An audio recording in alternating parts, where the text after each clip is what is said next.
Welcome back, everybody, to Destination Pro Wrestling. I'm your boy, Ango, and today I want to talk to you guys about something very big that's happening in pro wrestling, and I'm very curious to hear everybody's thoughts. But most importantly, today I'm actually going to be introducing a new co-host to Destination Pro Wrestling, Billy Davis. Welcome to DPW. How's it going, my brother? My man, Ango, thank you so much, man. How are you? I'm good, man. It's about damn time we finally got you on the show. Dude, right? I feel like we've been talking forever, and it's just, we've been saying it's going to happen, and it's going to happen continuously, and finally, here we are. Thank you so much for having me on the show, man. I'm doing really good. I know you asked that earlier, but yeah, I'm feeling great, man. Perfect. So if you guys don't know, Billy Davis is an up-and-coming music artist from Michigan. This guy is doing some incredible stuff visually, creatively, musically, all that good stuff. So I'm going to put all of his social links in the description down below.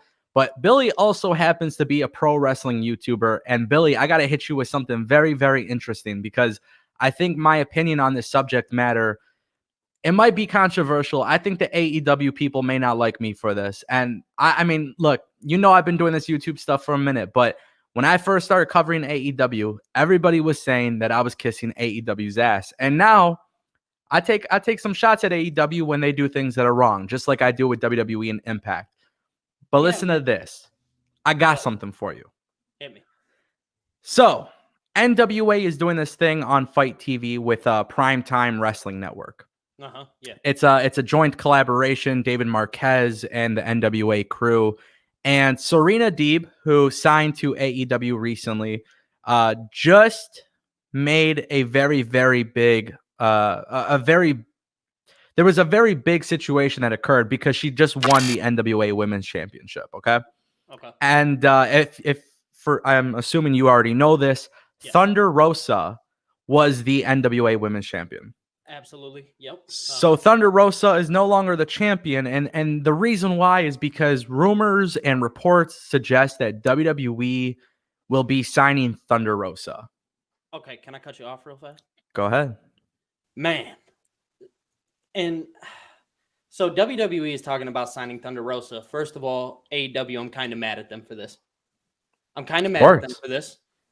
Just because, I mean, we had talked a little bit earlier that they're kind of dropping the ball on this. Like you said, they've been doing it with a bunch of different artists, or not artists, excuse me. Just different wrestlers. And I think it's a terrible, terrible look. But if you want to go put your feedback into it, man, I'd love to hear about it. Yeah, so basically, I think my issue that I have here is Thunder Rosa, look, here's the thing. Guys like us, we watch indie wrestling, we watch pro wrestling on the regular, right? We're following everything on social media. Thunder Rosa is not necessarily a household name. And even NWA Power probably didn't capture a huge mainstream audience. But the thing about Thunder Rosa is she really made her name stand out when she came to AEW and when she competed against Hikaru Shida. Yeah. So the problem that I have, bro, the problem that I have here is why not just sign her to a damn contract? I feel like they're dropping the ball. I really feel like they're dropping the ball on this one because that, like you said, she made her name pretty much in NWA, but I feel like AEW had such a big chance and a big opportunity there with especially expanding their women's division. You know what I mean? Like Thunder Rosa would have really helped their women's division, I feel like. And if they allow WWE to do this, I feel like it's a big mess up on AEW's part. Yeah, I mean, this is not the first time either. That's one of the things about AEW. And I love, and to their credit, like they give people an opportunity. AEW Dark, 3 hours long sometimes, they're putting a lot of people without a big name during a pandemic, people who don't have work, they're giving them opportunities. But I just kind of scratch my head when I see that AEW and NWA do like a joint agreement. And keep in mind, nobody was a fan of the AEW women's division until Thunder Rosa got there. A lot of people thought that was a game changer. And don't get me wrong, I really like the crossover between the two. Like, I think that's cool that they're allowing other wrestlers to come in and fight for different promotions because that's something that I feel WWE lacks is that these guys are stuck in their contract and they can't go elsewhere when there's so much opportunity out there. You know what I mean? But hold on. Why do you think WWE is that way? Well, I feel obviously Vince has to just because of how much he's grown over time. I mean, going back all the way, when Raw had first started. You know what I mean? I Sure. feel like he has to be like that just because of how big. I mean, WWE, you've said it before, is the Walt Disney of pro wrestling. It Yeah. really is. And once they get a talent, they have to lock them in. But AEW isn't there yet. You know what I mean? AEW is still at that, we can, they can go get guys from Ring of Honor, or they can go get guys from Impact Wrestling, you know what I mean? And have them cross over. It fits. I think that's big for AEW. And this Thunder Rosa thing, it's really killing me because of the fact that she is such a big name for their division. I'm going to keep stressing that. Their division needs to be fixed. I'm not a fan of the women's division in AEW. I like Sheeta. I think she's great. But I truly can't get on board with the women's division. Yeah, it's tough, man. And it's like, to your point, you kind of mentioned like with WWE, they've just grown so much. And yeah, I tell you all the time, it's like WWE became the Walt Disney. They became the biggest thing to ever happen to the pro wrestling business. And I think, AEW, if there's one thing they could learn from, is WWE. And I know it's tough because it kind of makes them look like the bad guy if they're not as open and in terms of like working with other companies. Yeah. But at the same time, too, Ben Carter was somebody that I've never heard of in my damn life. Had an incredible match on AEW Dark. Guess what? He's reportedly going to WWE NXT UK.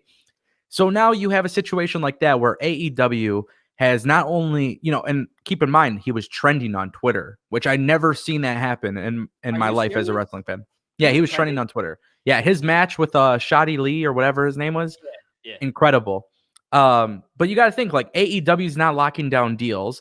They're letting their people go to GCW and work these indie events. It's just kind of like a head scratcher because it's a pandemic. And, it's like you literally just had to change your match with Kenny Omega from Janela versus Omega to Sunny Kiss versus Omega, which, again, the way they booked that was cool.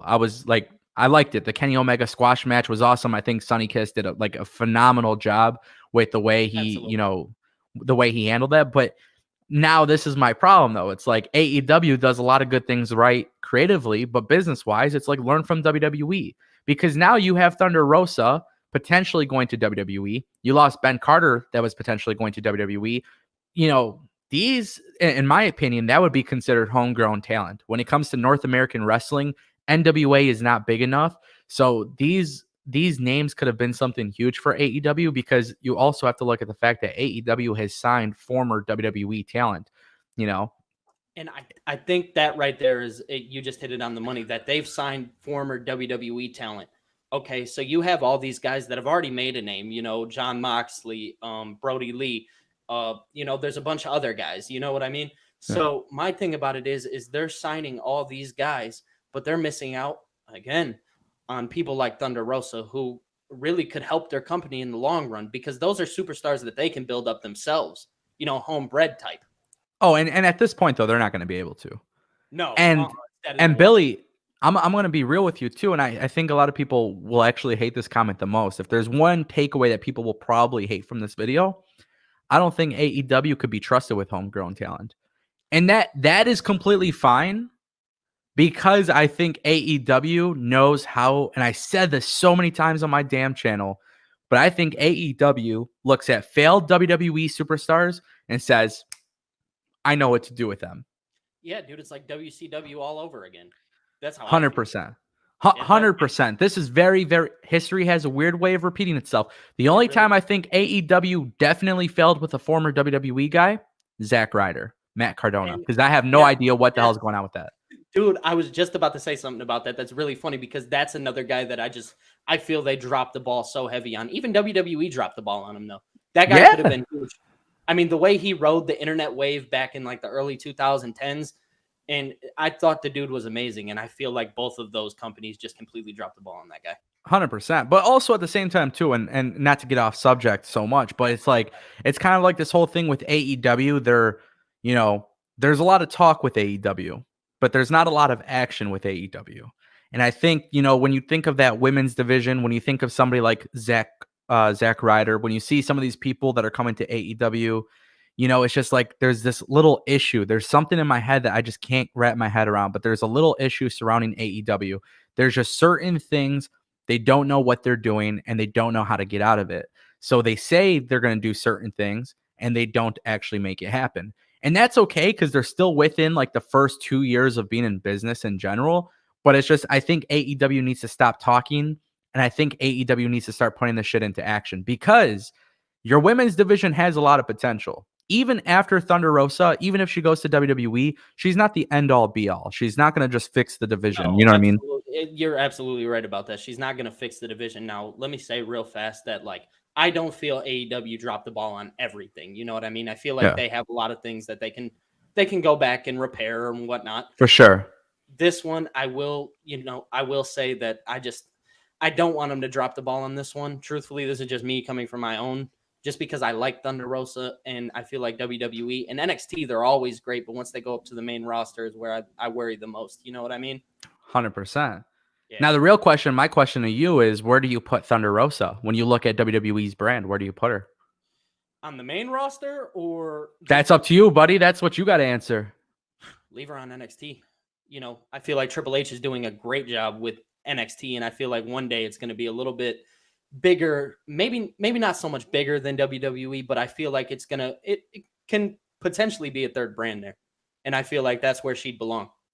I mean, I you got love, go ahead. I love the women's division on NXT. I don't think there's a better women's division, There's not right now.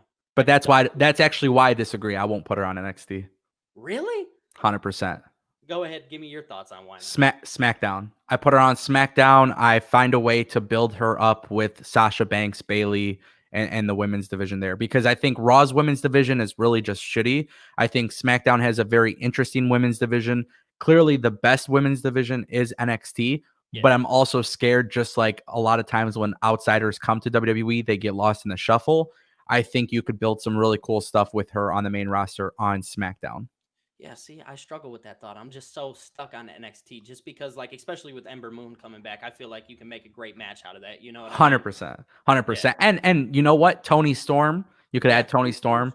She's great. And I don't know if you've been watching Raquel Gonzalez, but she's been like a huge like I've heard a little asset. bit about her. Yeah, I've heard a little Yeah. bit about her. So I'm enjoying everything that they're doing with her and Dakota Kai and Yeah, everybody. It's an interesting thing, man. It's an interesting subject matter. I really do feel like AEW just like great company. There's some small rookie mistakes that they're making, and they get a absolutely. pass for it because they're new. But they also have hundreds of WWE years to learn from. So I'm hoping Tony Khan and them learn. I Um, I feel they will. That's what I'm I gonna say there. I think they will, but I don't think it's going to happen soon. But No, also for AEW's benefit, hopefully Triple H can convince Vince McMahon to move NXT because that right there, like, and here's the thing I'll tell you, right? You signed Thunder Rosa to NXT, just as an example. She's not going to get NXT to beat AEW in ratings. Like, that's not a signing absolutely that's going to make ratings change, right? no. But if you look at that roster, man, if you just move NXT to Thursdays or Tuesdays or some shit, I think NXT pulls in a million viewers. I think AEW pulls in a million viewers, and I think everybody's satisfied. And that's my thing as a wrestling fan. I will agree with you on this topic. I feel like if they just if they would move NXT over, they were doing the things on what was it, the Tuesday night, just recently NXT was Yeah. doing it, and they were pulling their viewership was so high it was disgusting. Yeah. And then AEW at the same time was pulling in their regular numbers, Yeah. and everybody's winning at that point. It You know is, what I mean? bro. And I think As a fan, I enjoy that. that's what I was gonna say. Yeah, I think as fans, that's what we're gonna enjoy. Look, man, it's interesting stuff. Honestly, I'm very, very shocked that AEW continues to work a lot of wrestlers. I get it; it's a pandemic and shit like that. But I think at the same time too, you have to at some point, sign these people to a deal because if you're not signing them, they're gonna go to WWE, and WWE knows right now that they're gonna pay. They're gonna open up that checkbook, despite the fact that they released like 60 wrestlers. They're gonna Yeah, but open now up that now checkpoint. they got the money for it. You know what Oh, I they mean? got money, bro. WWE's got a lot of money and they know exactly what they're doing. So, Yeah, Billy, I think this is gonna be a good, exciting time for Destination Pro Wrestling. I know we want to come up absolutely, with man. daily videos, lots of Absolutely. news, lots of rumors, a lot of things happening. Final thoughts. Final thought before we sign off. Final thought on this one, AEW. If this happens, you've dropped the ball. That's my final thought. They've dropped the ball if they let this happen. All NWA right. as well. Yeah, yeah. What do you really quick too? Just last minute thought too. Serena Deeb. What do you think about her winning the NWA Women's Championship?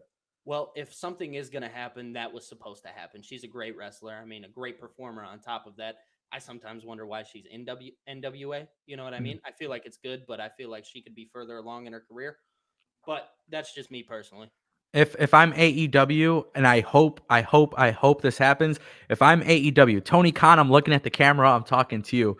I want Hikaru Shida versus Serena Deeb for a title versus title match, and I want your women's champion to hold the NWA Women's Championship because I don't think NWA Power is coming back, despite talk of it coming back. I think the NWA brand needs to just be an independent brand. Let them show up on Impact, ROH, AEW, New Japan, whatever it may be. Bring that belt around. Bring in Nick Aldis, bring him into AEW. Let's make this working agreement work so that way people aren't going to WWE. And that's my final thought. Hey, I run with it, man. Perfect. All right, guys. So this is Destination Pro Wrestling. 20% off all merch. Use code ANGO. All of that good stuff. DPW Plus now starting at $1 a month. All of this information could be found in the description. Billy Davis, welcome to Destination Pro Wrestling. All right, guys. Thank you so much, brother. Let's go. All right, guys. We'll see you next time. Thanks for watching. Peace.